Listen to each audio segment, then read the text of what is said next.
Bonjour à toutes et à tous et bienvenue. Aujourd'hui, nous allons explorer comment une IA générative comme Claude 3.5 Sonnet d'Anthropic peut transformer la création de tableaux de bord dynamiques à partir de simples documents PDF ou CSV. Cet outil permet d'analyser des données complexes, qu'elles soient textuelles ou issues de fichiers de données, et de produire des visualisations interactives rapidement exploitables. Comme vous le voyez, c'est une fonctionnalité qui a été annoncée le 24 octobre dernier. Imaginons que vous ayez un rapport PDF contenant des informations budgétaires. J'ai pris dans cet exemple le débat d'orientation budgétaire du CIAN de 2024. Alors j'en ai fait un petit PDF, vous voyez, j'ai compilé 4 pages qui contiennent des éléments du budget, etc., des travaux du CIAN en 2024. Eh bien, avec un simple prompt, comme analyse ce document et créer un tableau de bord interactif avec des visualisations de données pertinentes, Claude 3.5 Sonnet peut analyser le contenu et générer un tableau de bord adapté sans besoin de données préstructurées. Donc voici un tableau de bord que l'IA a généré. En quelques secondes, elle extrait les informations clés et les structures en graphique interactif adaptés aux besoins des collectivités. Alors par exemple, là, si on regarde les données du CIAN, ici on a un graphique en barre qui montre la répartition budgétaire pour 2024 avec les montants alloués à l'énergie, au budget annexe très haut débit, au budget annexe réseau de chaleur. Et puis c'est interactif, donc je peux basculer par exemple, détailler la structure des recettes. Et voilà, je vais voir les différentes, la répartition des recettes.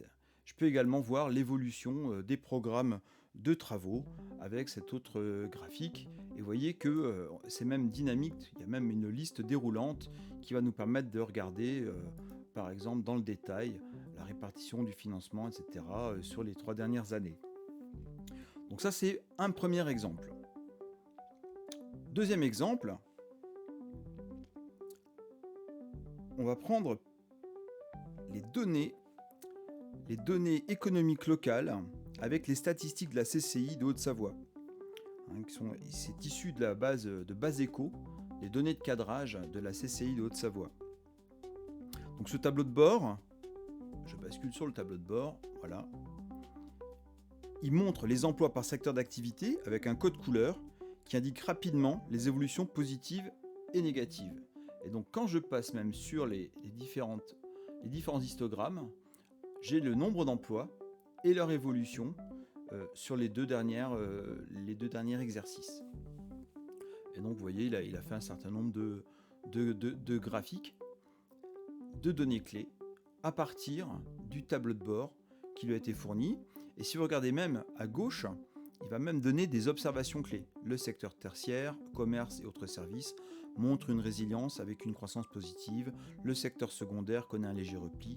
Les services aux entreprises, malgré leur poids important, 57 141 emplois, affichent un recul de 0,7%.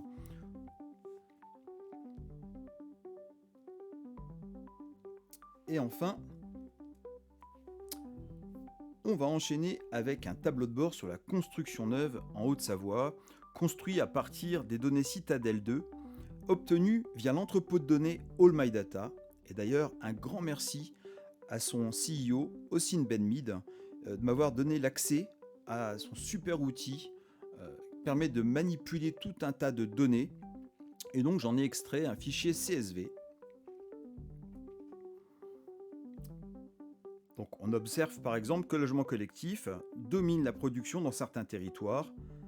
Cette vue aide à appréhender la dynamique territoriale en matière d'urbanisme et de développement local.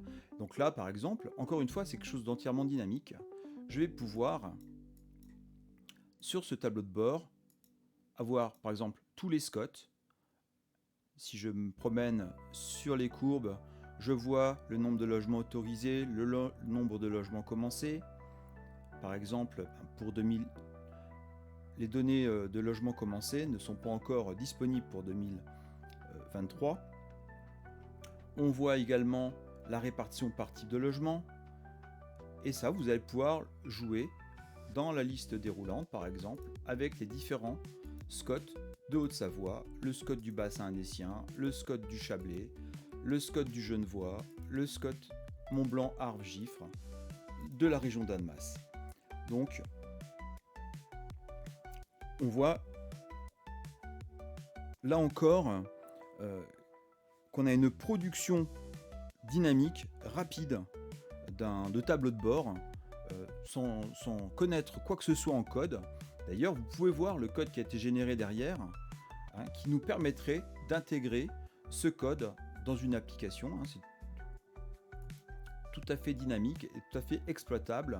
On peut le publier, on peut le télécharger.